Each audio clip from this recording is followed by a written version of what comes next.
Nous avons vécu une journée pleine d'épreuves, d'émotions, de rebondissements, avec les jeunes compétiteurs, les 10 métiers en compétition, une centaine de jeunes présents aujourd'hui, les jurys, des partenaires.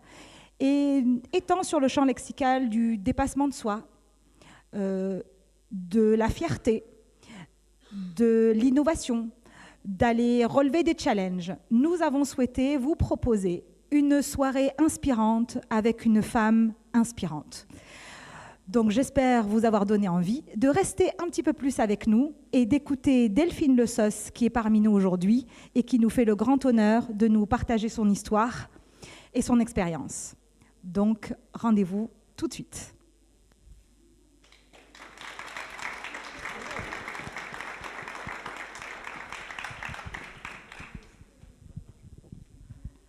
Alors, bonsoir tout le monde. Je suis ravie d'être parmi vous aujourd'hui. Alors, pour commencer, je vais vous faire visionner une petite vidéo.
Merci.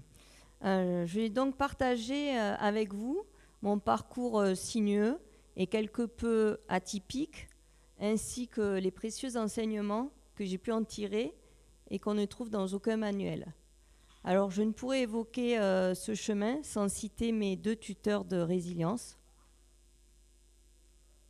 Mon papa, pharmacien, qui par sa générosité et sa largesse d'esprit m'a transmis une certaine sensibilité des choses de la vie. Et puis mon grand-père maternel, professeur de sport, qu'on voit ici sur cette photo tout en haut, qui m'a inculqué le goût de l'effort, du dépassement de soi et de la persévérance. Alors, avec un tel héritage, j'ai commencé le sport très jeune. J'aimais pratiquer toutes les activités, mais mon sport de prédilection était le ski alpin. À côté de ça, j'étais aussi une bonne élève. Et d'ailleurs, mon grand-père me disait toujours, dans la vie, il faut avoir la tête et les jambes, sinon l'un sans l'autre, ça ne sert à rien. Alors, mon bac en poche, j'ai un instant hésité entre la faculté de pharmacie et celle de sport, mais mon goût pour les sciences a pris le dessus. Donc, mes 6 années d'études à la faculté de pharmacie de Montpellier se sont déroulées sans encombre. Parallèlement, je continuais à pratiquer ardemment le sport. Thésée à 22 ans, à 23 ans, je reprends la pharmacie de mon père, décédé prématurément. Et c'est avec la ferme intention de continuer à vivre mes passions sportives que j'entre dans la vie active. Alors l'été, je glissais sur l'eau en pratiquant le wakeboard. Et puis l'hiver, tous les week-ends, je dévalais des pentes de plus en plus raides. Mon avenir semblait tout tracé, mais la vie en a décidé autrement. En janvier 2004, à l'âge de 28 ans, à Puy-Valador, dans les Pyrénées, pas très loin d'ici, un accident de ski me brise la colonne vertébrale. En une fraction de seconde, ma vie bascule. C'était il y a 21 ans, et entre-temps, comme on dit, c'est une longue histoire. Donc, je suis d'abord opérée en urgence à l'hôpital de Perpignan pour stabiliser ma colonne vertébrale, mais la moelle épinière est touchée et le verdict est sans appel, je suis paraplégique. Et pourtant, personne n'ose me le dire à ce moment-là. Alors, je le comprends que 10 jours plus tard, lorsque je quitte l'hôpital pour le centre de rééducation, Propara à Montpellier, lorsque j'arrive allongée dans l'ambulance, je lis le panneau Propara, clinique spécialisée pour paraplégiques. Pardon. Et là, je ne comprends toujours pas pourquoi je suis là, donc je demande à mon entourage pourquoi je suis dans cette clinique. Et on m'explique qu'il s'occupe de cas très graves, donc pour moi, ça irait bien. Et puis, je suis installée dans la chambre, et puis le médecin du centre vient me voir, c'était une dame. Elle me demande si je sais pourquoi je suis là. Je lui dis, bien sûr, pour ma rééducation, pour remarcher. Et là, elle me coupe de suite, elle me dit, non, vous ne pourrez pas marcher. Donc, je pense dans un premier temps qu'elle s'est trompée de dossier, je la coupe, je lui dis, mais en fait, je m'appelle Delphine Le Sauce, j'ai eu un accident de ski. Et là, elle me dit, oui, j'ai votre dossier, je sais très bien, vous avez une fracture d'acromion lombaire, vous avez été opérée, et malheureusement, vous ne pourrez pas remarcher. Donc là, je me dis, elle ne sait pas qui elle a affaire, moi je suis sportive, très motivée, donc ça va aller. Donc je lui dis, mais écoutez, je suis sportive, très motivée. Et là, elle me coupe de suite, elle me dit, allez dire au tétraplégique qui est dans la chambre d'à côté et qui ne bouge pas ses 4 membres, c'est parce qu'il n'a pas de volonté. Elle me dit, vous êtes là pour apprendre à être autonome avec votre fauteuil roulant et ensuite vous rentrerez chez vous. Donc là, tout s'effondre. S'ensuivent de longs mois de rééducation pour réapprendre à vivre autrement. Comment c'était ? L'enfer. À 28 ans, se retrouver cloué sur un fauteuil roulant, pour une hyperactive comme moi, privé de toute son autonomie, même la plus intime, c'est un enfer. Et puis, il y a toutes ces choses qu'on me disait impossibles, alors certaines choses compréhensibles, et puis d'autres complètement idiotes, ou relevant plus de l'ignorance de ce qu'une personne en situation de handicap peut faire. Mais les obstacles ne peuvent vous arrêter. Plus important encore, les autres ne peuvent vous arrêter. Vous seul le pouvez. Alors, il m'a fallu être rebelle, chose que je n'avais jamais été auparavant, pour ne pas accepter l'avenir que l'on me prédisait. Quand l'impossible se présente, on a toujours le choix. En fait, la vraie question, c'est j'y vais ou j'y vais pas. Et quand on y va, on ne peut que grandir. Alors heureusement, on n'a pas besoin d'un accident aussi grave que le mien pour grandir. On se sent tous un jour handicapés face à l'adversité, face à un défi, face à nous-mêmes ou face aux autres.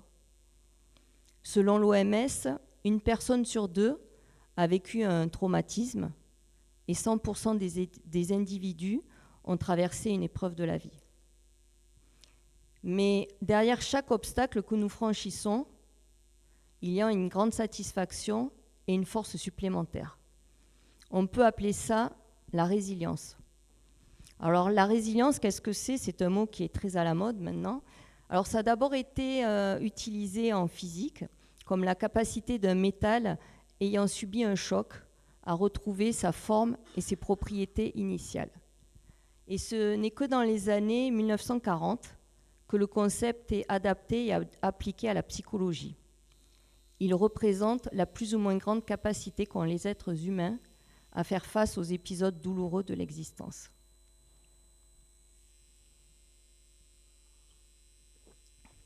Et bonne nouvelle, il n'existe pas de gène de la résilience, ce qui veut dire que chacun peut développer cette capacité à faire face aux événements de la vie, même si ça prend du temps et que ça demande du travail.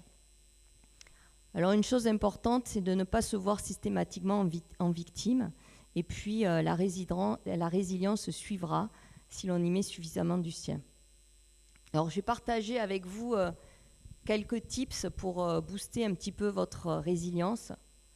Alors la première chose qui est très importante, c'est essayer d'être toujours optimiste et de voir le bon côté des choses.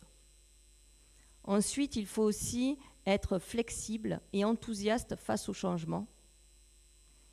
Il faut essayer de voir le bon côté il faut essayer d'être reconnaissant envers ce que l'on a, plutôt que de se plaindre de ce que l'on n'a pas.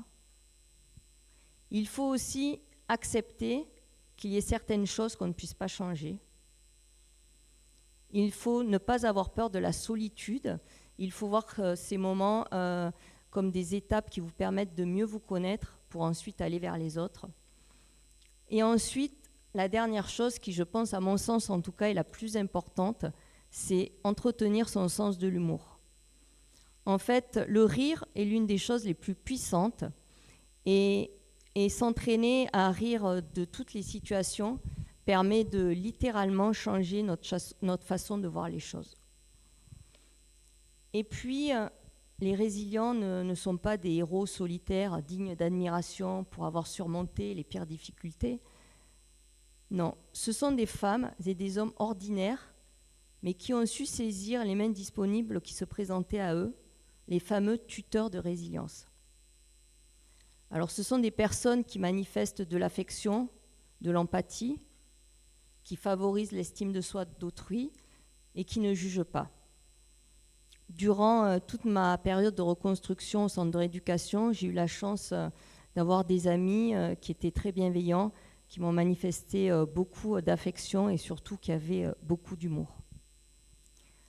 Donc, pendant ma période de rééducation, j'ai réappris à vivre autrement.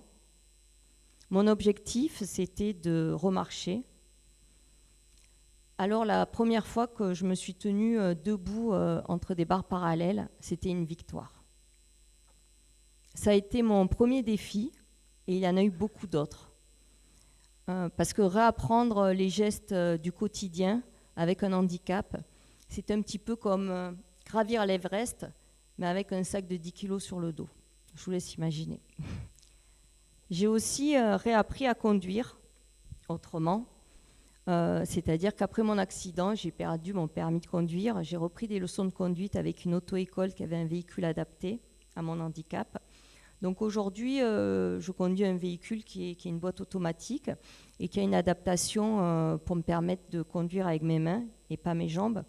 Donc comme on voit sur la photo, sur la droite, il y a une manette qui est reliée mécaniquement à la pédale de frein. Lorsque j'appuie dessus, j'actionne le frein. Et puis, il y a un double cercle derrière le volant, lui qui est relié électroniquement à l'accélérateur. Et lorsque je presse ce cercle, ça me permet d'accélérer. Alors, tout ce système se désactive aussi par un simple petit bouton, ce qui fait que mon véhicule peut être conduit avec les pieds ou bien avec les mains. Donc, au bout de 6 mois de rééducation et où j'ai appris à vivre autrement, j'ai pu quitter le centre de rééducation. J'arrivais à marcher avec des béquilles sur quelques mètres. Et puis, le reste du temps, j'étais en fauteuil roulant. J'ai donc repris le cours de mes activités professionnelles et sportives. Donc, à ce moment-là, et encore plus qu'avant, ma profession m'a permis de m'ouvrir aux autres et d'oublier mes problèmes.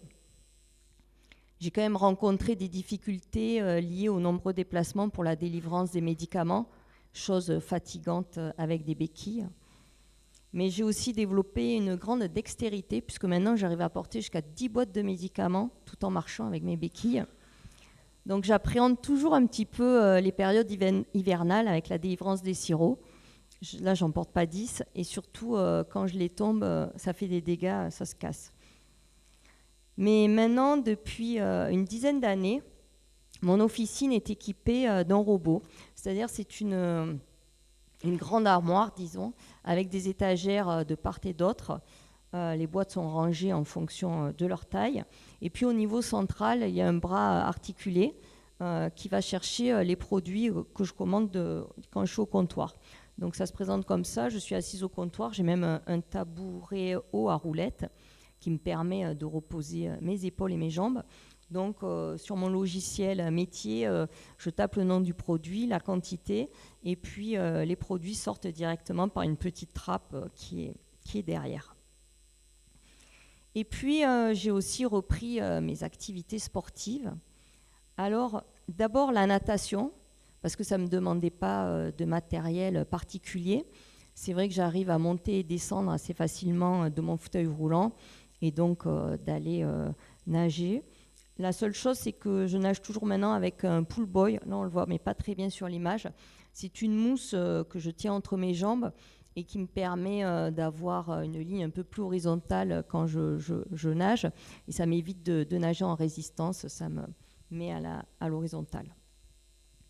Et puis, j'ai aussi repris mes passions sportives, mais avec du matériel adapté. Donc, en ski alpin, j'ai été membre de l'équipe de France paralympique jusqu'en 2010 et j'étais dans les 10 meilleures skieuses mondiales. Malheureusement, j'ai dû arrêter la compétition pour des raisons financières. Je m'absentais beaucoup de l'officine et donc du coup, je prenais quelqu'un qui me remplaçait et je n'arrivais plus à me dégager de salaire. Mais je continue à skier pratiquement tous les week-ends, mais pour le plaisir. Et puis, pour le ski nautique, je suis membre de l'équipe de France depuis 2007 maintenant. Ça me demande beaucoup de travail encore. Donc d'abord hors de l'eau. Depuis plusieurs années maintenant, je pratique le yoga quotidiennement. Ça me permet de prévenir les blessures, d'améliorer les fonctions musculaires et de lutter contre le stress. Et c'est 3 éléments clés de la performance sportive. Et puis sur l'eau aussi, bien évidemment, donc dans différentes disciplines. Donc comme vous avez vu tout à l'heure sur la vidéo, il y a le slalom d'abord, comme on peut voir en bas sur la photo. En fait, le bateau va droit, je prends une porte d'entrée, 6 bouées et une porte de sortie. Dès qu'on réussit, on augmente la vitesse et donc la difficulté. Et puis les figures qu'on voit en haut à gauche. Donc là, c'est 2 parcours de 20 secondes. Chaque figure compte des points en fonction de sa difficulté. Et si on refait 2 fois la même figure, ce n'est pas comptabilisé. Il n'y a pas de note de style. Soit une figure est exécutée, soit elle ne l'est pas. Et puis, il y a le saut qu'on voit en haut à droite. Donc là, on prend un tremplin, on atterrit une quinzaine de mètres plus loin.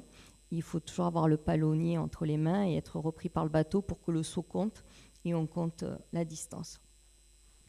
Donc sur l'eau, j'ai aussi appris l'importance des chutes. Parce que si on veut s'améliorer, il faut être prêt à tomber. D'ailleurs, j'ai bu des litres d'eau, mais ça valait le coup. Aujourd'hui, je suis 16 fois championne du monde de paraski nautique et j'ai le record du monde en slalom et en figure. Et je ne suis pas peu fière de dire que mon record du monde en figure est supérieur au record masculin de ma catégorie. J'ai laissé... Merci.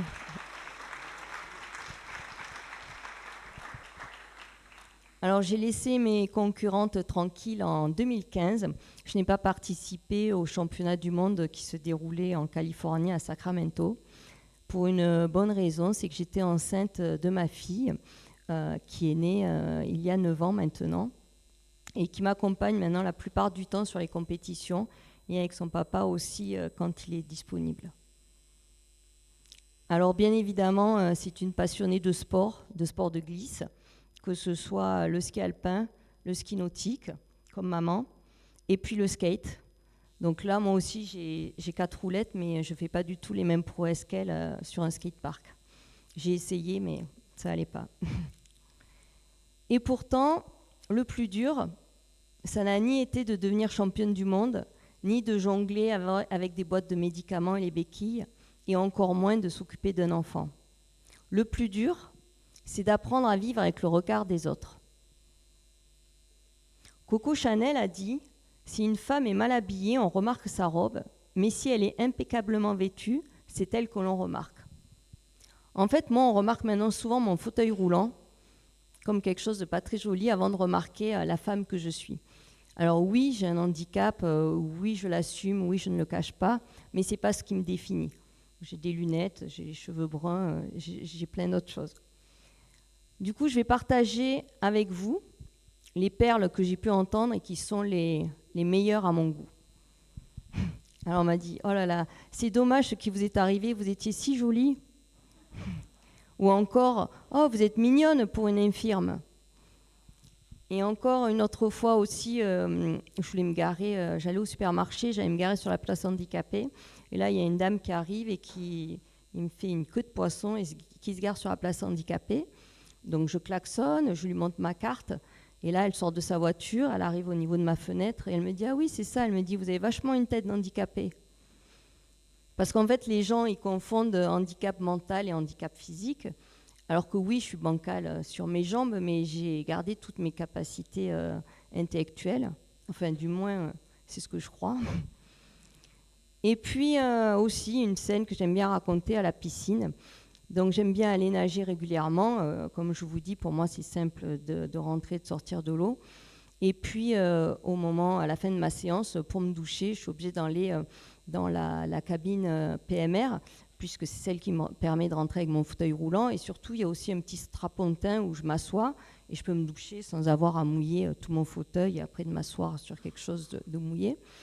Et là, c'était pris, ça prenait un petit peu de temps, donc je tape à la porte et au bout d'un moment, une dame sort. Elle me dit « Oh là là, je suis désolée, je n'avais pas vu les horaires pour les handicapés. » Donc là, j'étais tellement stupéfaite que je n'ai pas répondu et j'étais un petit peu embêtée. Après, je m'en voulais de ne pas avoir dit, j'aurais dû dire ci, j'aurais dû dire ça. Plein de choses qui me venaient, mais après. Et puis, quelques jours après, quand je retourne à la piscine nager, pareil, évidemment, la douche... que les gens aiment bien prendre parce qu'elle est très large. Je ne sais pas comment les gens se douchent, peut-être avec des grands gestes. Je ne vois pas l'intérêt pour eux d'une si grande cabine. Et donc là, je toque à la porte, pareil. Et en fait, la même dame qui ressort, et là, qui me dit « Oh là là, je suis désolée, j'ai toujours pas eu le temps de regarder les horaires pour les handicapés. » Et là, je lui réponds, j'avais travaillé ma réponse, je lui réponds « Bah, écoutez, ça tombe bien, cette année, on nous a mis avec les cons. Du coup, on tombe en même temps. » Voilà.